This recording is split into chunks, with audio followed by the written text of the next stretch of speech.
दिगपंडी शेरगढ़ कंकरड़ा बजार छकरे विशाल हिंदू सम्मेलन आयोजित होती राष्ट्रीय स्वयंसेवक संघर 100 वर्ष पूर्ति अवसर में आयोजित हिंदू सम्मेलन में 3000 अधिक हिंदू प्रेमी सामिल होते विभिन्न पंचायत में बोलवा सह मंदिर धर्मपीठ संकीर्तन शोभा होता। शेरगढ़ खंडर आमर ये कंकरड़ा स्थित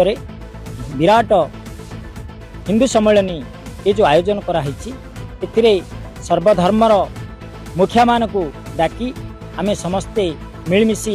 एक थाली भोजन करवा एक सह पाठ्यपुस्तक इत्यादि पठन करवा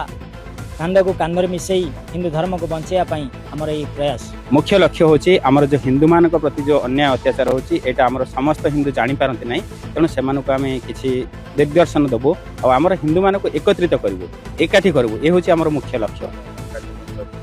बाकी आमर हनुमान चालीसा प्रथम कराला वेद मंत्र पूजा पाठ करागला नाम संकीर्तन करागला एवं या पर गोटे प्रवचक आसते आमर किसी साधु सन्त महाराज मैंने आसते सन्यासी मैंने आसते से किसी आशीर्वाद देले या पर जड़े आमर वक्ता आसते से गोटे घंटा पर्यंत आमको किसी आशीर्वाद देले